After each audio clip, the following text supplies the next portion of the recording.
We want to build an empire, a community of people that are passionate to changing the world. I love robotics and I love the space industry, so I want to create a company that combines the robotics and space industries. Welcome to the Art to Heart podcast. My name is David Morin. I'm a former corporate sales guy turned poet. And this is where we explore how finding your voice can help your path and your purpose find you. Whether you're currently in a career transition or can't wait to be in one, we learn how leaning into creative expression can be the missing key to transforming your life and the life around you.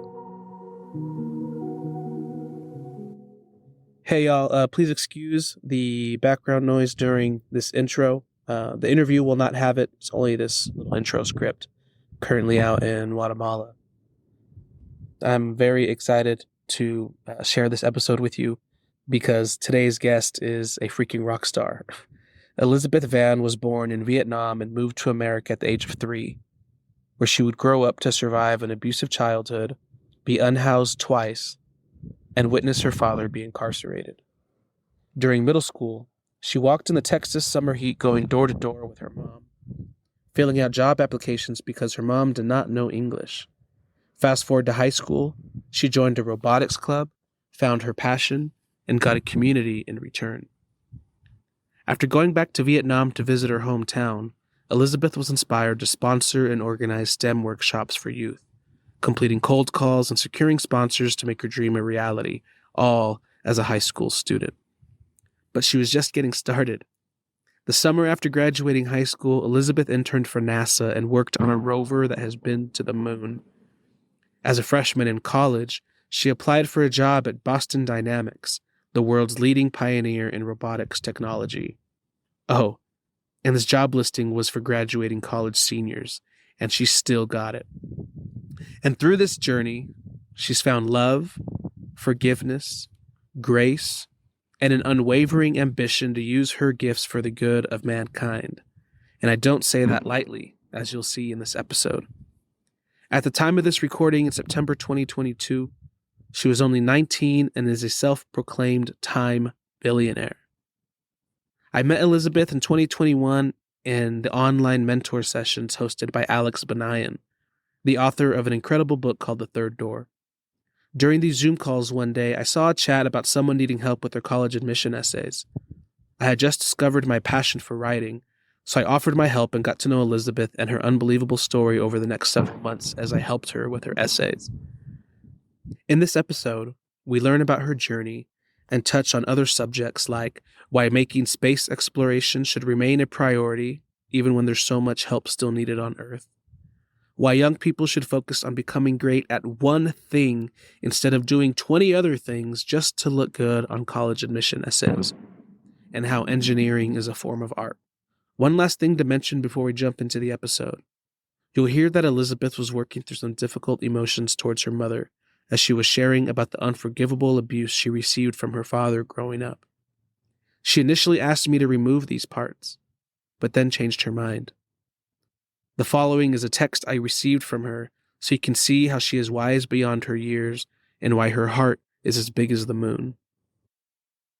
Bitterness and spite is a part of being human, and let's be honest, it's sometimes even a great motivator to push yourself to success. Though I've come to realize that it's a double-edged sword that harms the other person, yourself, and sometimes the people around you that you don't mean to get hurt, but get caught in the crossfire. My mom and I are doing great, and I love her more than anything. I've always loved her, even if I was blind for misdirected anger. Forgiveness is not weakness. Life is too short to be angry. Find the good. Thanks, y'all. Let's jump in. Good morning, Eliszabeth. How are you doing today? It's been great. Good morning, Saturday morning so far. Everything's just, Boston is great. This is going to be my second weekend, so about 15 more weekends here. How does it feel? Has it hit you what you're doing right now? That you're not even in school and you're at this incredible organization who's they're on the front line of robotics, basically, right? Yeah, I mean, Boston Dynamics is, period, the best robot makers in the world. And being here it's absolutely surreal. dreams coming true, and it's a huge honor. And it's been a tiring year, I will say. Just a lot of traveling and being away from absolutely everyone. So, what's been tiring?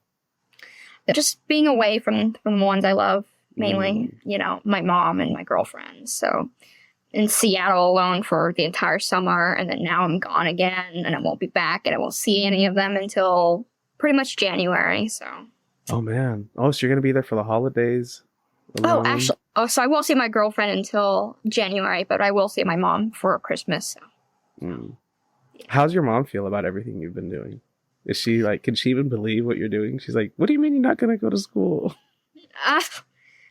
So I guess backstory a little bit. We're both immigrants from Vietnam. So it's the cultural difference. She grew up in Vietnam. And how old were you when you got here? I was 3. So I pretty much don't really remember Vietnam that much. So we moved here in 2007. She doesn't speak English, works a minimum wage job, and still does. So it's definitely a cultural thing too. If you go, it's night and day, right? So she doesn't understand fully that what I'm doing is for the best long term. So there's been a little disconnect between the two of us. But I love her and she loves me, and we just had some differences. In the beginning, she wasn't very supportive of me going to pursue these opportunities. She didn't really support me going to NASA. I had never heard that. She was not supporting of you going to NASA?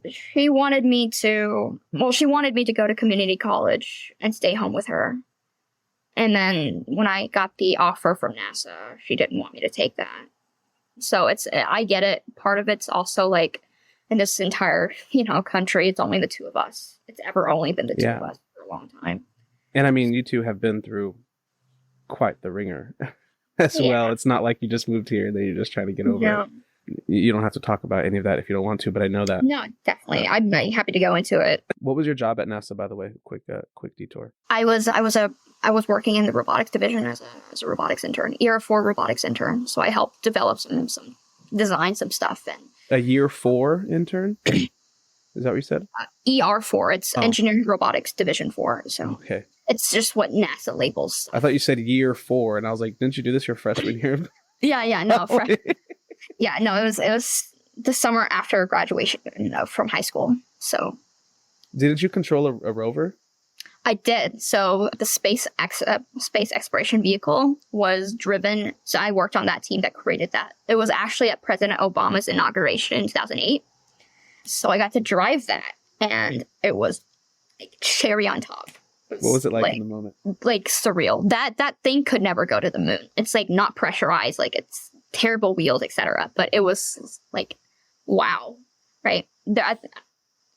So it was so cool. Like what we can do as humans. Like how far we've come in just a few 100 years, right? There's just a few decades. The internet, like everything. Yeah, so the moon was like 50 years ago. It's crazy. The anniversary was just a couple days ago, I think. So I did want to also mention that while you were with your mom, you were basically an adult as well, being the English speaker. You had to do all the job applications for her. You were. Yeah. Since I was like 5 in a women's shelter with my mom, and this is more back. I'll give the full story later, but. Well, go ahead.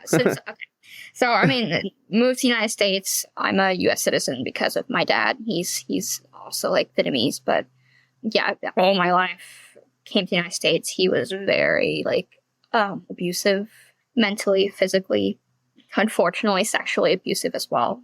So that happened from basically when I'd like to say 2008. It didn't really start the first year. Like it was more of the first year was like probably the best year. Like when we first moved to the United States. And then it eventually just got worse, and he would isolate the two of us. So we'd end up living in the middle of nowhere, like tiny little houses, mobile homes, just surrounded by jungle and trees and no one. So he could like beat the crap out of me and my mom and then abuse us and XYZ. So what you said, you were surrounded like by forest and Yeah, so yeah, when we moved to the United States, we lived pretty much secluded. In the middle of nowhere, and we would move constantly. So any ties we'd made would be broken. Unfortunately, that's not a unique situation, especially with immigrant families that I've known, is when pretty much right after they'll marry one of the daughters, they'll just take them somewhere far from the family to just control them. And yeah. Oh, I'm so sorry that happened to you. Very patriarchal. Yeah, it's gotten better. Yeah. Like, yeah, my family's gotten better at it. Even like the females, the women would. I mean, they grow up being like, you're going to be controlled by your husband, etc. So it's hard to shake that. I mean, even now, my mom is still very like. It really perplexes me how she's still thankful to him, because yes, we wouldn't be in the United States if it wasn't for him, and I mean, I get that, right? But that man was a monster. Do you find yourself having those like instincts from your mom as far as like wanting to like submit and serve? Oh, fuck that. Hell no. Yeah. Did you ever have that? Or do you think just from growing up right off the bat, you never even like were able to feel eventually, those kinds of things? I'm not going to lie. I mean, when it happens for a decade of your life, right? It kind of, you think it's normal. When it happens and you don't know anything else, it's like, okay, I guess this is normal life. This is how everyone is. And it's really bad. Like, not until about like really sophomore year of high school when I started to be like, okay, there's more to life. Like, when I started to find myself, right? Like, so in 2015, he got locked up in federal prison for child sex assault. So that was when my mom and I finally got a break from him. But because of like years of isolation, we were just, I'm clueless, like dropped, kicked into society. I mean, we tried to run, like when I was 5 and I think 10 or so, we tried to run away constantly. So the first time was to a women's shelter. Second time was to, like, my mom and I were homeless at a Buddhist shelter that they just housed us for a little bit. So I was already like translating for my mom at like 5. So I wouldn't see, like, I never had a childhood. Did you grasp what you guys were doing at 5? Or you were just saying you're gonna go sleep somewhere new? I always understood. No, I fully grasp it. Like, I was talking to lawyers. Oh, you were being assaulted at that age too. Yeah, yes, I was. Wow. And this is probably the most public I've ever been about this situation. I just realized. Now, the funny thing is, I'm going to call them all out because they all suck. My uncles, so my dad's side, they're all filthy rich, like millionaires. And sometimes it's like blood does not run thicker than water. And it's terrible. Yeah, no, they're pretty bad. Yeah, you said none of that family helped you once he was locked up, right? No, they're like, oh, you're making this shit up and etc. and kicked us out. Like, it's yeah. Yeah. Do you think if that family had pitched in and started taking care of you and not put so much pressure on you to go out there and hustle, do you think you'd be where you are right now? I've always had the drive. Always had been like very, I want more and more and more. I'm never satisfied. I will say it would have helped a lot of things, right? It would have helped. But I wouldn't change a thing, because I think all the pressure, you know how rocks are formed after like years and years of pressure, and now they're strong as hell. Yeah, I wouldn't have changed a thing. Everything that happened in my life, every turn, every decision, every choice, every event led me to where I am today. And I have an amazing girlfriend that I love so much. And if I didn't take the decisions that I did, I wouldn't have her. If I didn't go the routes that I did, I wouldn't be at the school that I am starting. And our robotics. You're at Texas Tech, right? Yep, Texas Tech. We started, the organization is called RATS, the Robotics and Advanced Tech Society. So we wouldn't have like an incredible community of rats. So, and we're building amazing things, and I'm so proud of all of them. That's And incredible. then I wouldn't be here at freaking Boston Dynamics, so I wouldn't change it. Dynamic. Yeah. First, I just want to acknowledge you again for everything you've done to get there. First, you were very thankful right now. You showed a lot of gratitude for where you are in life today. What did it take for you to get there? Have you always been like that, or when did you start to have gratitude for the way your life folded out? I've always been so appreciative. Like, I think Mother Lady Luck has always been extremely just on my side. I don't know what it is. I'm not gonna lie. I lost faith in religion at a very young age. Naturally, yeah. Hell yeah.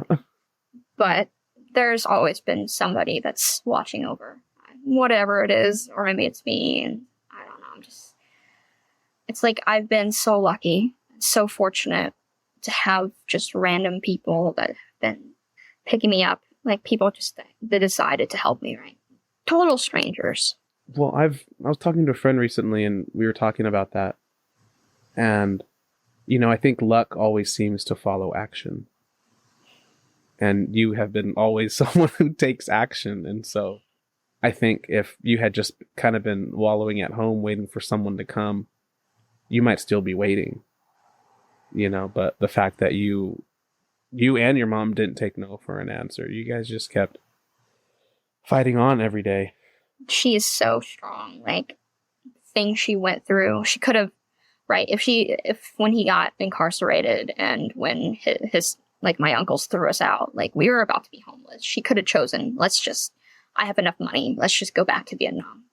If she decided to do that, I would probably be on the side of the street selling lottery tickets or helping my grandma with our little street corner restaurant. No education, no nothing. So you would still make something of your life. My mom. I don't think you would be complacent.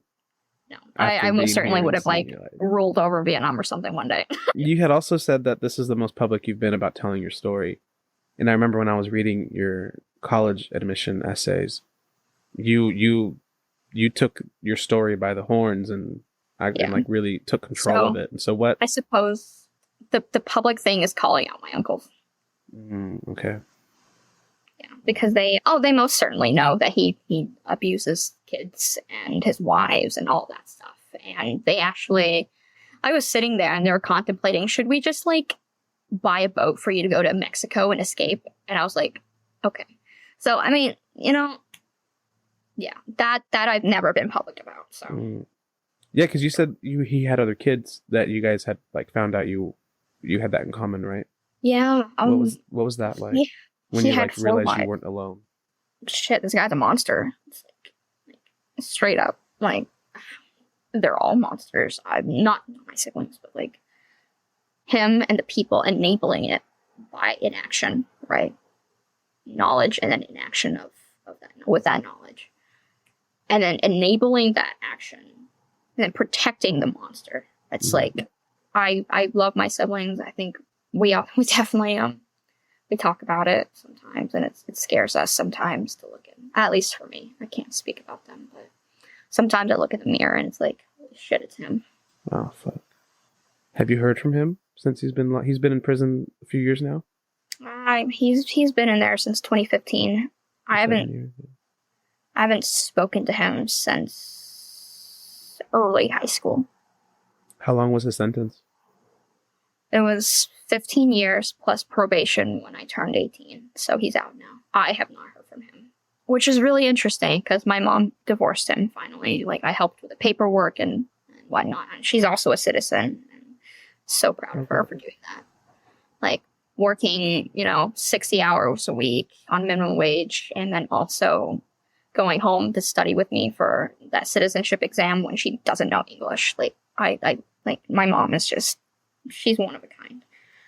The apple doesn't fall far from the tree. Yeah, no. When she divorced him, his one requirement was that we would allow him to talk to me, and I was like, okay, whatever. He never reached out, and it might be weird. In a weird way, I kind of want to see him. I have no idea what I would say or do or think in the moment. But I feel some sort of, like, you know how people were like, it's like talk about, yeah, you don't want to die and you have like unfinished business, then you'll just be a wandering ghost. It's kind of like that. So it feels like I have unfinished business. You just kind of want to see him face to face. What do you feel like on a day to day when he pops into your mind? Like what do you feel in your body or your mind, or how does it impact your day, if it even does impact your day? If I'm honest, it used to, but now it's just kind of like numb.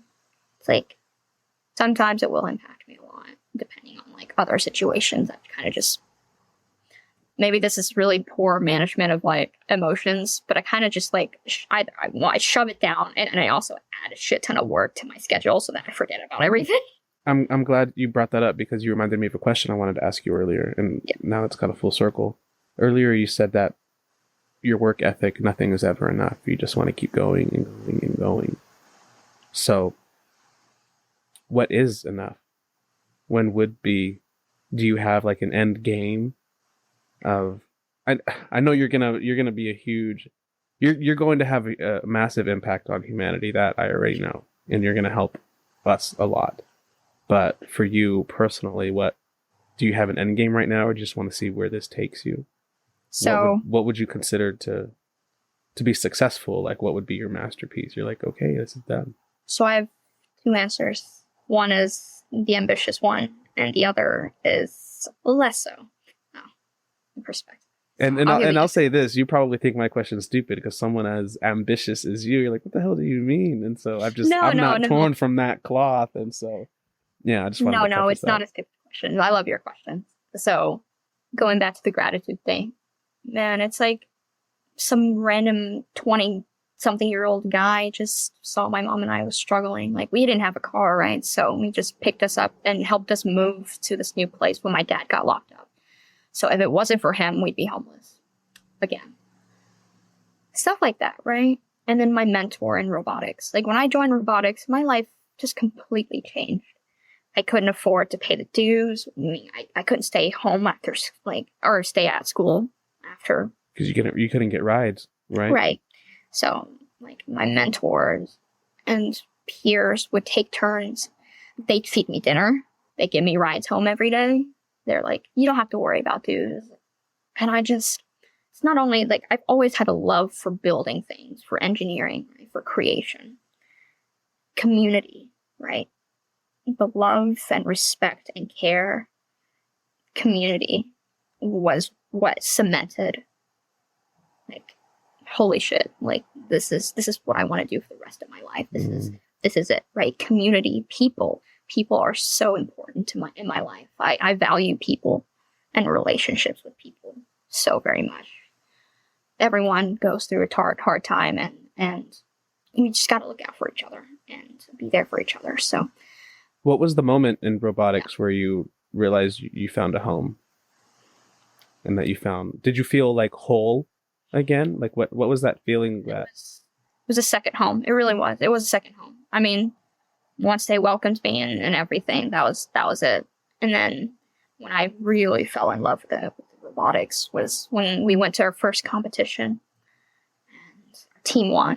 Like, it was a sensation. Like, winning the competition, that just cemented my love for robotics and engineering. Like, I always knew, but that, like, told me. But so these random people that have helped me throughout my life, right? Random opportunities, random amounts of luck. If I didn't have those, God knows where I would be. So what I want to do with my life, the ambitious, like, hopefully this is my legacy when I die, is like everyone else's. It's to help others, to give other people opportunities that I was lucky enough to have or that I was unlucky enough to not have, right?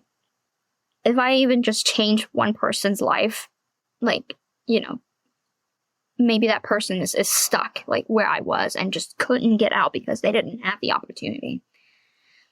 I want to be that opportunity for them.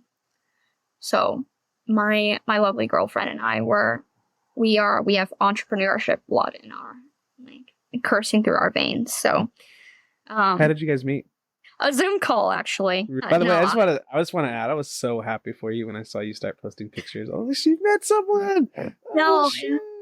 I'm so happy. That girl makes me so happy. Awesome. But yeah, no, I was working at Johnson Space Center at the time. So, and she was at home. So we had orientation for freshman year. And so we had to do virtual. Now, mind you, like the entire summer is filled with orientation dates that you could choose from, right? Hundreds of dates, different times. And we managed to pick the exact same date, the exact same time. So that's really good. Life. Every single decision. And it's funny too, because she's like, yeah, I got full ride offers from other schools, but somehow I still felt a calling to choose tech. Just like, she said that, or you said that? She said that. She said that. Yeah, no, she's so smart and so smart, so kind, compassionate, empathetic, and just my better half, my other half. Has that? I don't want to say that you don't know what love is because you have your relationship with your mother, but when you found love in someone outside of your family, how did that impact your life? Because the way I'm seeing that is that, like, you know, your father showed you every worst part of what a human can be, and that made you and your mom a lot closer. So what did that do to your life when someone from outside of your experiences came in and showed you that kind of love? And that wasn't the only time. You said you had a lot of mentors and stuff too, but right. I love my mom, I really do. But a part of me is also like mildly angry at her for not supporting me, and I would say hindering me a little bit sometimes. And then she just, I don't know, she gave up and she didn't fight for us. Like, she submitted to him, and I don't like that, right? For a decade. So, part of me is still angry about that. Because in turn, when she submitted, she was also submitting you to him. Damn. But what could we do, right? I don't blame her. It is what it is, and it's fine. But I will say, David, I love it. I love everyone so deeply, even my worst enemy. And I hate that I say it. But in a way, I still love my dad. And I hate saying that so much. And I hate that it took me a long time to admit it to myself. But I love everyone. It's like, I care about everyone. It's just, I think it's my biggest strength and weakness. Mm-hmm. But when I found Kat, like, that was, and we're night and day too. We're like pretty extreme. We're either extremely different or extremely similar. Mm-hmm. It complements really well. But I just felt like home, you know. It's not like you see Gen Z these days, just like dating just a date and it's like whatever. Yeah. But it's like, I knew like my soul finally found home. It's like it's been searching for millennia, and it's finally found home. So ambitious, we want to start an empire, right? We want to build an empire, a community of people that are passionate to changing the world. I love robotics and I love the space industry, so I want to create a company that combines the robotics and space industries.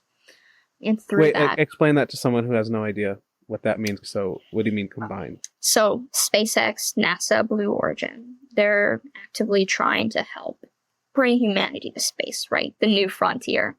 Humanity needs to be a spacefaring civilization for us to continue our longevity. Why? Explain that. As much as we're going to try to like be good, go green, let's reduce carbon emission, this and that. Humans are naturally greedy creatures, and we're naturally just want to destroy ourselves, right? Mm-hmm. Thousands of years, and everything is always the same. Humans are pretty much the same since 2,000 years ago or now. We're explorers. Exactly. Yeah, I'm glad you brought that up, because I think there's a divide with that right now. You know, when NASA released all of those incredible telescope pictures in the last month or so, or however long that was, for me, it's like, man, like we are so desensitized to wonder in our society. Like we are seeing the universe and we're just, it's alike, and that's it. Like, oh, he's a cool share, and boom.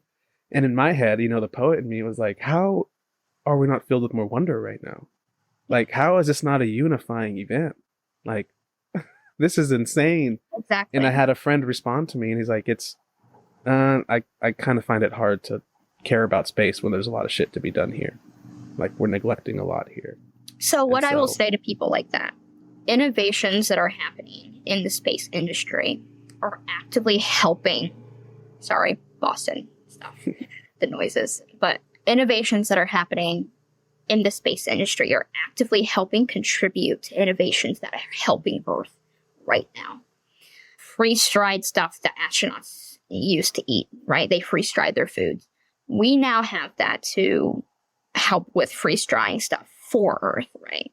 Well, going to the moon is what gave us the MRI or something like that, right?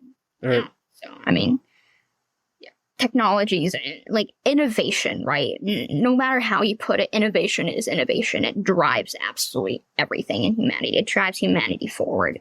A cup, right? Somebody innovates a cup for space. Well, doesn't that, you can use a cup for here on Earth too, if that makes sense. Yeah.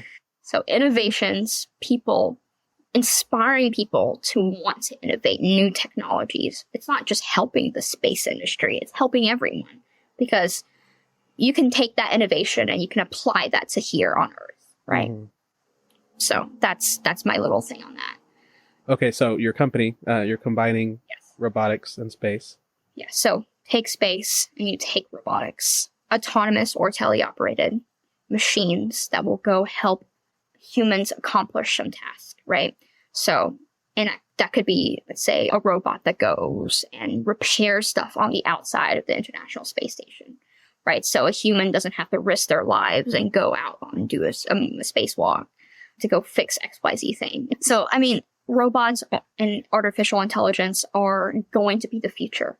It's heading there. It's going to take over. And we want to be ahead of that curve and help bring that to mainstream. Right now, there's the huge stigma about robotics and AI, right? But if anything can kill you, anything can be a weapon, anything can be dangerous. It's how you use it. It's all in the eyes of the beholder and the hand, right? A fork can be a deadly weapon if you want it to be. I mean, we're killing ourselves with food. Right. So, I mean, anything can be poison for sure. Yeah. What impact do you see your company on Earth, giving to Earth to the people every day? What kind of things do you want to help?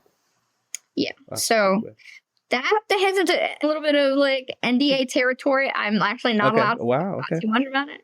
But yeah, congratulations.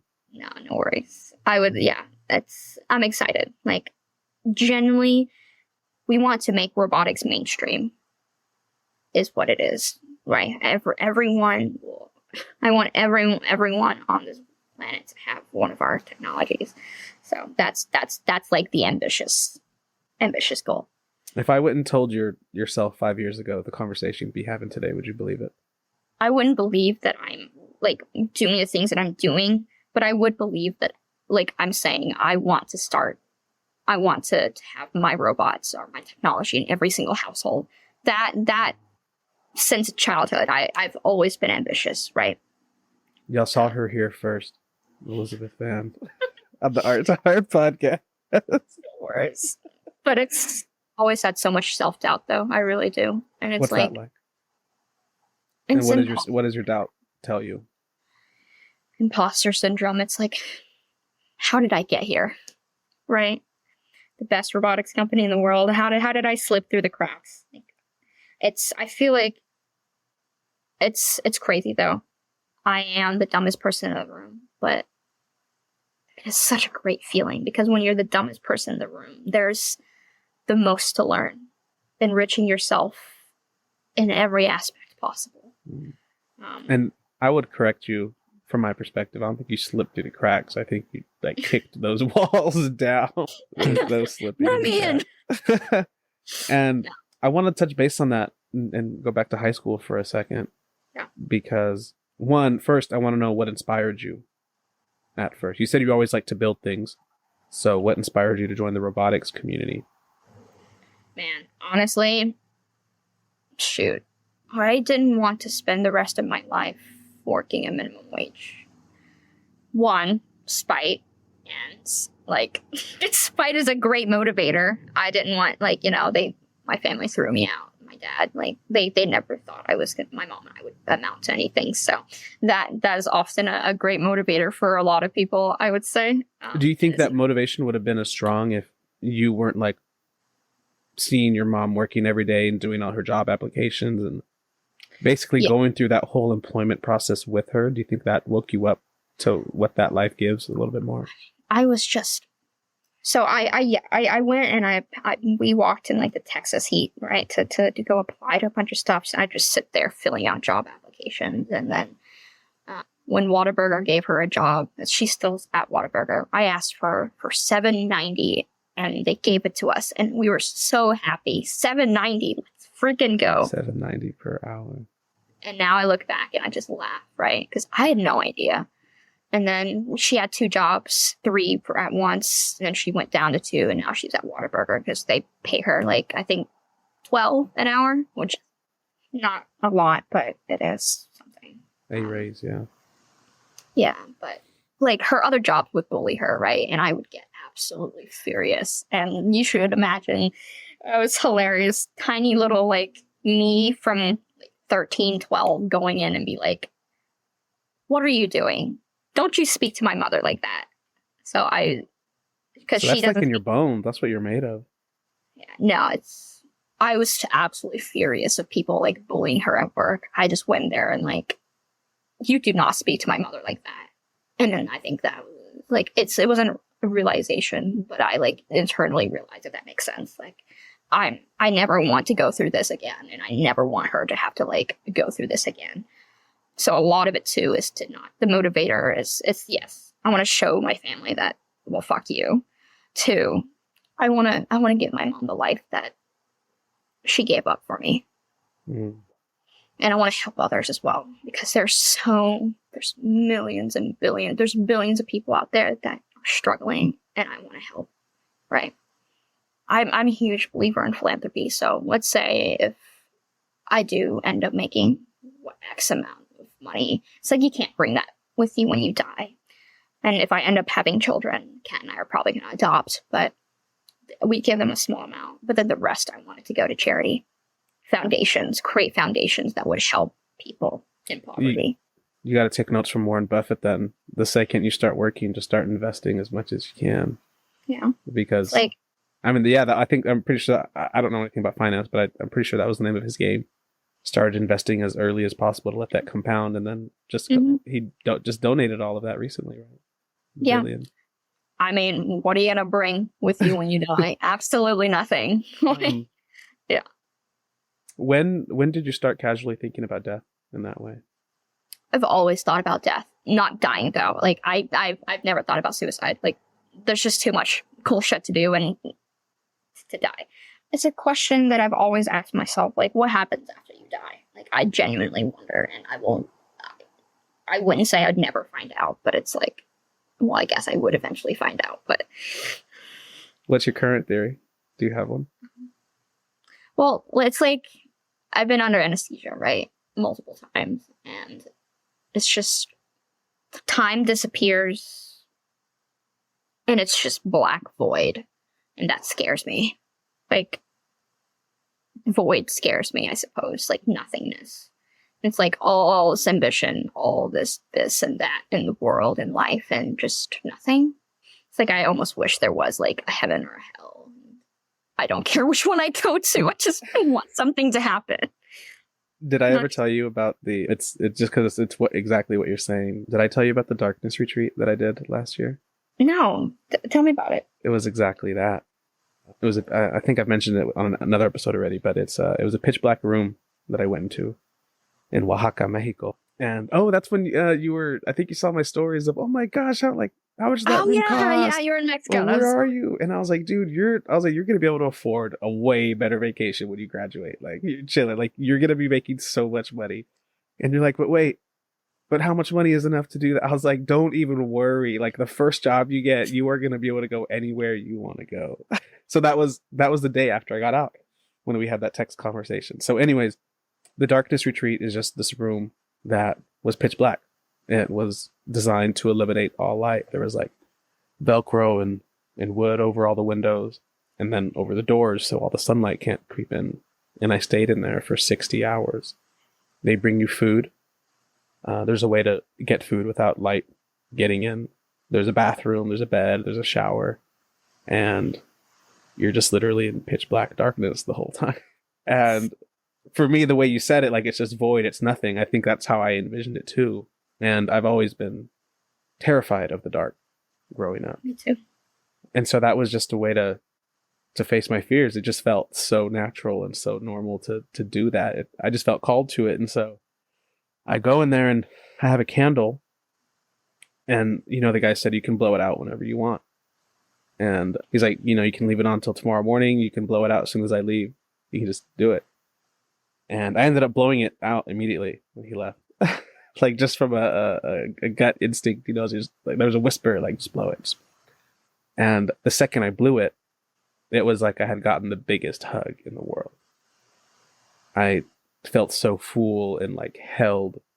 It's been one of the most incredible experiences I felt, for sure. And so in a lot of ways it felt like I went and faced death, even though it was nothing. Like it was just all black. You couldn't read, you couldn't listen to music. And so I just forced myself to be with myself. And it was a trip. It was a trip. But yeah, I'm rambling now, but all that to say, it is like that is the only thing I think that's the closest we can get to death right now is a void. It's the absence of everything. Yeah.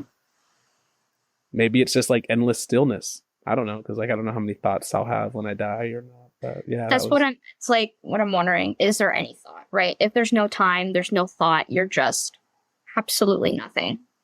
I'm scared of the dark too. Thank you for indulging. Something else. Well, did you have anything you wanted to add to that before I go back to high school for another question? No, go ahead. I was just gonna eventually talk about the second and less ambitious thing. Oh shoot! Yeah, we're still on tangents. Okay, go ahead. Finish. No worries. Okay, so the second ambitious thing, non-ambitious thing. I am to answer your question. I'm content. Like I'm happy with where I am right now because I have Kat. Like love, I've missed everything. Like everything in my life that I've ever wanted, I have now, and that's her. Yeah. So as long as I have her, we're just like we talk, and it's like we never want to go into a 9 to 5. And we never want to wake up, go to work, get back home, do nothing. And then just like that for forever. It's like we want to do great things for humanity and for people. But if it all fails and somehow we crash and burn, it's like I wouldn't mind and she wouldn't mind if it's just the two of us in a little like cabin in the woods, and then adopt a kid or two and just be our average Joe family. What about pets? Huh? What about pets? Do you see of course. We need a beagle and a corgi and a German shepherd. Man, I think you are so... Well, first I want to say yes, I agree. People like you, your time is far too valuable to be in an hourly job. What you have to offer is too valuable to be constricted to 40-hour work weeks. And two, I think you're very fortunate in that you've learned that lesson already. Like you've really captured both sides of that equation to really have. And it's not like I have all the answers and know that that's how to live a happy life, but there was so much peace in the way you were talking about that. And I can see like the home that's made in you for sure. It's like everything that I ever wanted. It's like I finally have it. Love. Someone that really cares about me and knows me to the core. I love that girl and I love what we're going to build together. Okay, so in high school, I want to talk a little bit more about what you did in Vietnam, because that's nuts. People my age rarely even do that. I'm not even that much older than you. But so just give some context on what it is that inspired you to go organize a workshop in STEM, and what was it like when you realized I don't even know what I'm doing? Like, who was the first person you called, and what was the domino that got that whole thing going? Yeah, so my mentor for my first robotics team was great help. He helped me a lot with the logistics of a class, how to teach students, right? I started mentoring FLL. So First Lego League, it's like Lego Mindstorms. They have an education unit where it's like they'll give you like a brain, like a brick that you can program stuff on it, and you can build Lego robots from it and use the brain to control the Legos. So then I really got into volunteering, and I have hundreds of hours volunteering for that and mentoring students. So I've always loved teaching, sharing my knowledge or lack thereof, just sharing things with people, right? So I've always loved teaching, and kids love me, and I love kids. So yeah, that really inspired me to start something. So when the first time my mom and I were able to save up enough to go to Vietnam for the first time, without. So I had gone back before, but that was being deported by my father. So that's a whole different thing. But oh yeah, we didn't get into that. Holy shit. Yeah. Yeah. So the first time we willingly went on our own, I saw my grandma and I came back, and it's holy moly, this is so different from the United States. We get education for free, right? It's tax dollars, but whatever. But we get our education for free, and we have access to so much. And then I go to Vietnam and I see kids selling lottery tickets on the street instead of going to school because they can't afford it, because it's a monthly thing that you have to pay. Yeah. And there's STEM is so unimportant over there. There's so many smart kids that just don't have the opportunity. There's kids on the street that can't afford education. Why? What? So I was man, I was talking to my grandma and my family, and I was yeah, this is robotics, this is engineering, this is STEM. I was telling them about it, and they're what is any of that? It's a whole different world. Yeah, and I'm wow. It's Do you think that hit you more because you realized it could have been you instead of them? I mean, And when you got there, did any part of you feel like you were returning to your roots, like you were feeling? Did any of it feel natural? I loved it, even though it had been so long since you were there. Yeah, I did. It felt like this. I wouldn't say it felt like home, because home would be with Cat right now, but it felt like home. Right? It's going back, and it humbles you, and it shows you a different perspective of life, and I really loved that, and I missed my family. It was the last time I got to see my great-grandmother before she passed away, a couple years ago. But it really was even if my mom decided to go back to Vietnam and I went with her, right? How would I be able to afford school? Right? We had it's monthly fees and yearly fees, and depending on what school you choose, it's more expensive, etc. Do you know what the average is in dollars? Oh gosh, I really don't know. I think $1 is about 22,000 Vietnamese dong, and I think it might be $50 a month, but most people don't even make 50. Yeah, most people don't even make $50 a month. So that's a way they keep the elitists in school. Anyways, yeah. So you're at Vietnam. You see the lack of opportunity for people to even be exposed to STEM. Yeah. So I ended up. A lot of it's also me networking and meeting people. So I went to my robotics team. We went to World Championships, and there I met a Vietnamese team for First Lego League. So we connected, and a lot of it too was yeah, I want to do this. And then they connected me here, and then I had to call a bunch of libraries because we needed a place to house a location. So Lego League actually has a unit in Vietnam. So I cold called them, and then a bunch of libraries, and then eventually we got one in Ho Chi Minh City, so Saigon.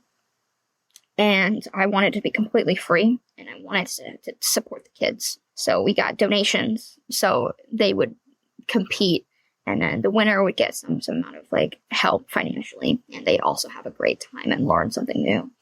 So eventually, man, we got this library was decked out, holy shit. So there's rich parts. So you never saw it in person, obviously. You had called and arranged for it beforehand and then went to see it. Yeah. No, I never saw it in person, but I went in there. I was wow, who put money in here? And it was Samsung. Samsung sponsored the place. Wow.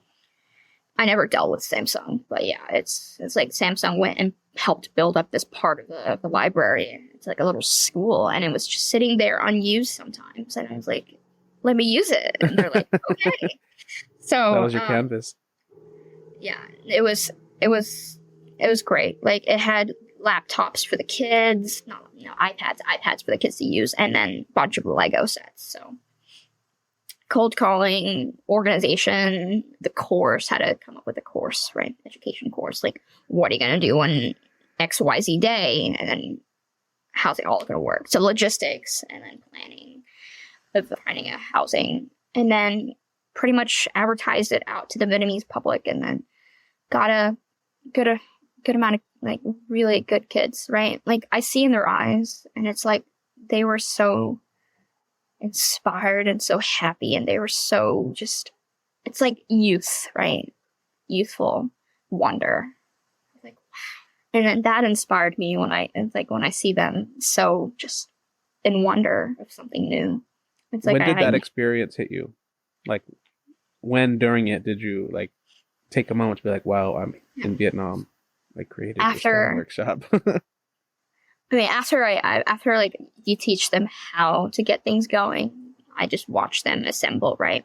And then the wonder comes when you see your robots come to life. So when they were able to write the code, and when they saw that their code was working, even if it was like just in a circle because they accidentally messed up the code, right? But you can see the wonder in their eyes. They're like, wow, it's alive.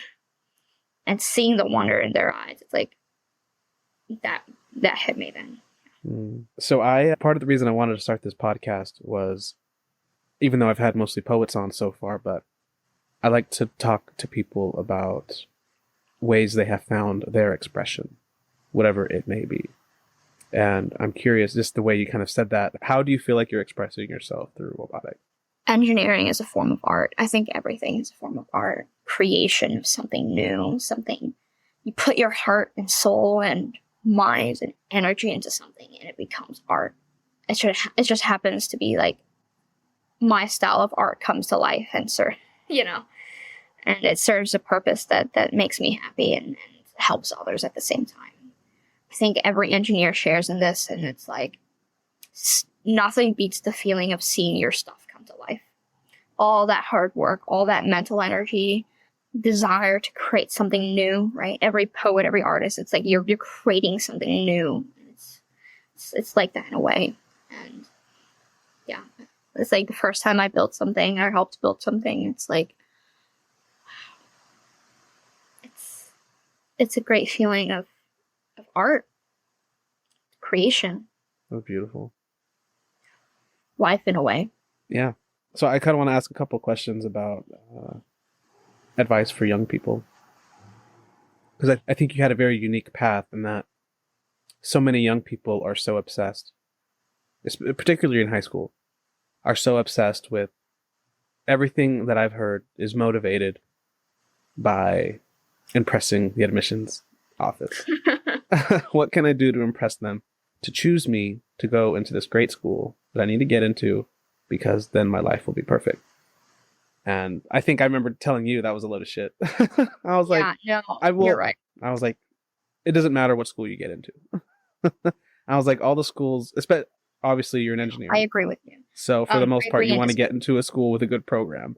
But for the most part, the school you do get into and you do go, it would all work out either way.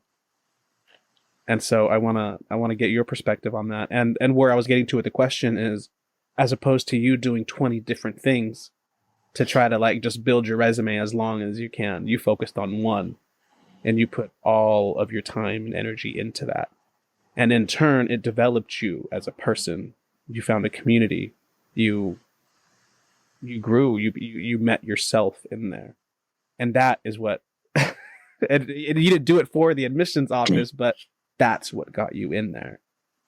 That's what set you go. And so, yeah, I'm gonna stop asking this question. I just want to hear what you have to say. No, it's fine. So I would say number one advice is to, like, if you're gonna do something, put your all into it, right? I did two things that I really enjoyed in high school. One was robotics, first robotics. First robotics is great. I absolutely love first robotics. Two was my YouTube. And that was That's right. You're a streamer. I Yeah. forgot to mention that. Anyways, I'm sorry to interrupt. Yeah, go ahead. No, and man, like I still have. I'm no longer like a streamer or a YouTuber. I've shifted my focus to completely be engineering. But I put my all into it, and it gave me it opened so many doors. I made so many friends and connections and relationships. And I think at the peak of it, I won a $10,000 scholarship because of esports. Yeah. So, yes, I wouldn't focus too much on doing absolutely everything. Now, if you can do absolutely everything and do it well, then sure. But burnout is a very, very much a real thing. So I put everything into two things, and I wanted to do it really well. And I think that shows more, right? Because people are like, interviews with us, what did you do on that project? What did you do? And it's like, oh, I helped. Oh, I watched, stuff like that. Then it's gonna be like, okay, so you did nothing, actually. So yes, you're right. Focus on perfecting. I wouldn't say perfecting, but getting to whatever you do, get it to the best point that you can possibly get it to. I'd be remiss to mention that there's a book on this. I might have shared it with you, but by Cal Newport, called "So Good They Can't Ignore You." And I think if you read the book, you're gonna realize, like, I lived my life like this. Because that's the point of it. He does argue he does argue that following your passion is a bad idea, and instead he leans on what are you good at and get as good as you possibly can at that. So, I mean, I'm not saying you're wrong or anything. I was just saying, for the sake of bringing up the book, that is an angle he takes. But for the most part, he preaches on what you did, like finding one thing and getting as good as you possibly can at that, because that is when doors will open for you. They have to. Okay, so people can be ambitious without passion, but passion drives a lot of what I do. I am like very passionate about content creation, so YouTube, and I'm very passionate. Like, I love talking in front of an audience, and I love robots. Like, it just happens to, I just happen to be lucky in the right place in the right time that I was able to do robotics. But I would say chase your passions, because passion will turn into ambition. But ambition won't necessarily be a passion, right? And then I don't know how far you can take just ambition without passion. I would, like, if you're passionate about art or literature, chase those passions. Yes, it might not, like, be the most high-paying jobs, but if you're passionate about something, you'll make the absolute most out of it, and you'll become as best as you possibly can. And that might be the best in the world, right? So I would advise to chase your passions, no matter what. To be clear, I would too, just because I just wanted to, like, kind of cover his stance since I brought up his book. And so, but no, I completely agree. I think the idea behind that was, like, people's passions can change. And so it's like, if you spend all your time following a passion. Anyways, I'm not trying to defend the book or anything. I just wanted to bring it up. No worries. There's pros and cons for both, right? Yeah, for sure. For sure. Is there anything you would have done differently in high school looking back? Or do you think you did it all the way you should have? I would have put a lot more time. Like, too much of high school was spent finding myself and, like, adjusting to life, to society. Like, what do you mean finding yourself? Like, what was that? Oh, I was lost. I'm not gonna lie. Yes, I was always ambitious, but and passionate, but I wasn't exactly sure what until robotics happened. So I spent too much of my time early in high school just doing nothing, and it sucked. Like, I wish I could go back, and the skills that I could have built, like the things that I could have done with that time would have been so much better. It's like, time is the biggest currency, right? I'm a time billionaire right now, right? Damn, check you out. And you're a time I think you're like a time 100 millionaire, maybe. I don't know. No, I wasn't saying that. Like, I meant that as a praise for sure. Like, in the fact that you recognize that and own that makes you a time billionaire. And thank you for spending some of your very precious time with me today. No, absolutely. Like, I'm happy to, like, I enjoy this and I enjoy talking to you. But yeah, it's like time is down to it at the very end. Time is when you run out of it, you run out of it, right? You can't make more. So I wish, like, I would have spent my time more wisely. And to answer your old question, GPA doesn't matter that much. Like NASA, for example, they'll take a 2.9 GPA. Right. Was that your GPA? No, I had a 3 point something. Oh. But the lowest NASA will take it to 2.9. Yeah. Like, it's now I'll say, don't like dive, like, right? Because you got to have something to show for it. Right. What's your excuse for that low GPA? Are you doing XYZ or are you doing nothing and low GPA? Right. Colleges really don't matter. Now look at it. Texas Tech is a great school. It's missing some things, and that's why I started my robotics organization, right? It's missing the hands-on component. So I started something because I wanted hands-on and other people wanted it too. So do you think you would have gotten to Boston Dynamics if you didn't start your own organization at Texas Tech? I never mentioned my organization to Boston Dynamics. That shows how incredible you are and how driven you are, because when you're not even focused on telling them everything you're doing, that's how you know your heart is in the right place. Because otherwise, if you had all these lists of things like, oh yeah, this is, it's like most of the time the people who are truly good and truly powerful leave so many things out of what they do when they're talking to people. And so I just want to commend you again for that, because that's incredible.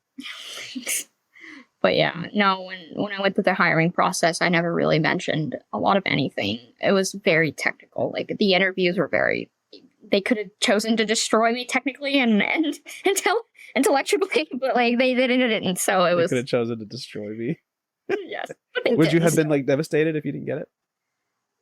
I was talking to one of the engineers yesterday, and he was like, it took me 32 years to get into Boston Dynamics. And I was like, wow. I would have been very sad, but I would have kept trying, probably. But then, you know, the funny thing though was I applied to a position I was totally not qualified for. They didn't have a job listing that was available to me. So I was like, okay, I'm going to do this one. It's like the closest, but it was looking for graduating college seniors. And I'm not even like, you know, I'm entering my sophomore year. And I was like, Jesus, I'm going to do it anyways. I hope everyone heard that. That's worth repeating like 2 or 3 times. Right. You catch opportunities like, right? Like, you never know. The answer is no if you never try, if you never ask. Exactly.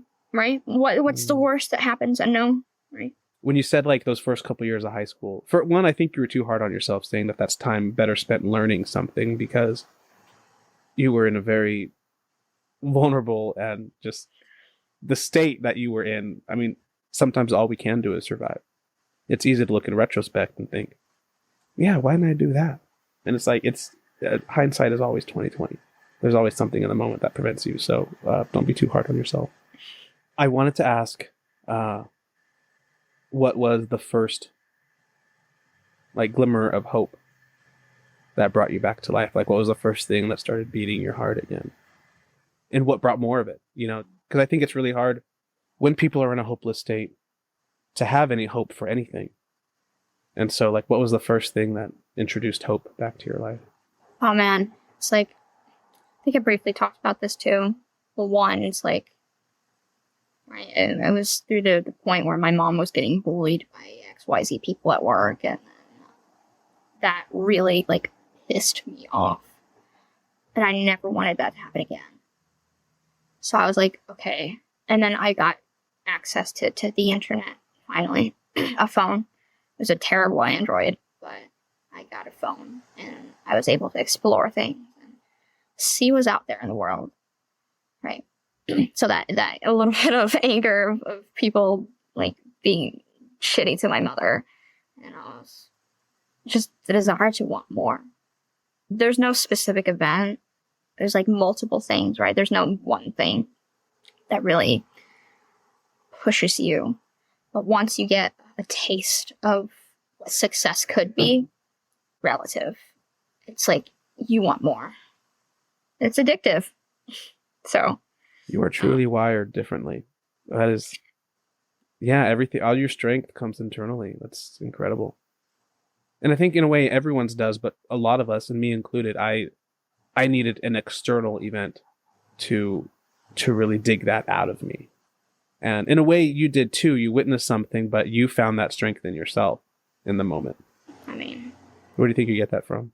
My mom, probably. Yeah. It's like, and I would, maybe it's always something that I'm lucky enough to be blessed with when I was born. I don't know.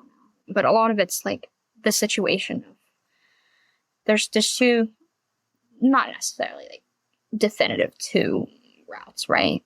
But all the abuse, all the trauma, it's like you have two options. You use that as fuel for your life, fuel to push and be the best you can be. Use that fuel, right? Or you let it consume you and destroy you. And I chose to not let it consume me because life is beautiful. There's so much to be seen and so much to do. Life really is beautiful. And now that I've found like true love, someone that loves me and I love them so deeply, it's like so much to life. So does your mom look at life the same way? Does she see the beauty that you do? I don't think so. She has a childlike wonder in her left. A lot left. A lot of it's like culture. Like she's still stuck in the Vietnamese traditional culture mindset, right? She's been working for the past God knows how many years now at this point, and it's like all she knows is homework, homework, homework. She doesn't know what is out there, and that's what I'm trying to do to help her so that she can see what is out there, the great things that life has to offer. Like, I'm her daughter. Like, she has to have some sort of like outlook like that on the world if she was given that opportunity. She wants to do so much, right? She was like, oh, I want to be a doctor, I want to be a lawyer. And I love that in her because that's me, right? I want to do everything. And I see myself in her and I love her. I really do. And I want to get to that point where I'm able to give her the world. You will. You will. You are on your way. A couple last questions. Earlier you said that you have love for your dad. Yeah. What does that love feel like? And do you allow yourself to feel it when you feel it? Or do you just like kind of make it go away? Do you resent yourself for loving him? Yes and no. Most of it's gratitude too, right? It's like I know if I wouldn't be here, right? I wouldn't be born if it wasn't for him. I wouldn't be in the United States and be an American citizen if it wasn't for him. I think I'm very proud to be an American. The land of opportunities. So I'm very grateful to him in that way. Because I realize, right? Like I wouldn't be here if at the root of it, I was never born. Love more of like, it's also more pity too. I feel sorry for him. It's much less anger now. I still have plenty of anger, but it's more pity. A sadness for a life wasted. How do you channel your anger? Through work? Yeah. I usually shove it down and like work and just forget about it, which is not exactly the healthiest thing. I probably shouldn't do, but I do. And I don't know how to break that habit. And I don't really want to break that habit because it's a great motivator to work. How were you able to so easily access all of this when you were writing your college papers? What inspired you to be more open about your story? I'm a very emotional person. Like, my girlfriend is the logic and the heart of the operation, I suppose. And it's like passion, right? Everything that's happened in my life. I wanted to show them why I was passionate about XYZ, what makes me me. And it's not one event, it's everything. I guess that is for everyone. So it's like the biggest thing that I could possibly show them, to show like, it's like a BD and a bunch of other companies would ask me like, what's the biggest thing you've overcome? What's your proudest moment? And that, I mean, I think so proud of my mom and myself as well for not giving up. So your mom, your proudest moment in your life, you think of your mom? Together, the two of us. That's incredible. Especially with everything you've accomplished. It's choosing more. Choosing life is important. You said you wanted to give your mom the world. And I know you said your dad was from money. His family has money.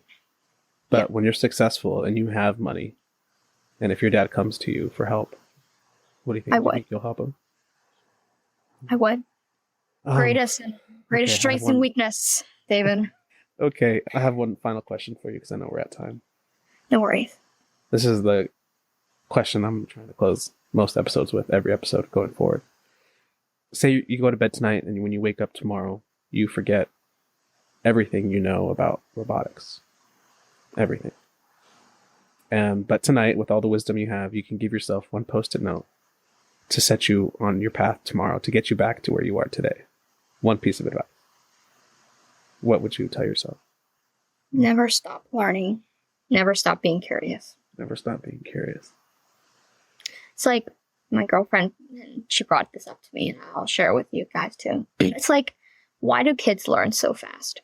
It's because they are curious about everything. They ask questions all the time. Mommy, what's this? Daddy, what's that? This, what's that? You know, they ask. They're so curious, and they learn so quickly. And then at some point, we just stop asking questions.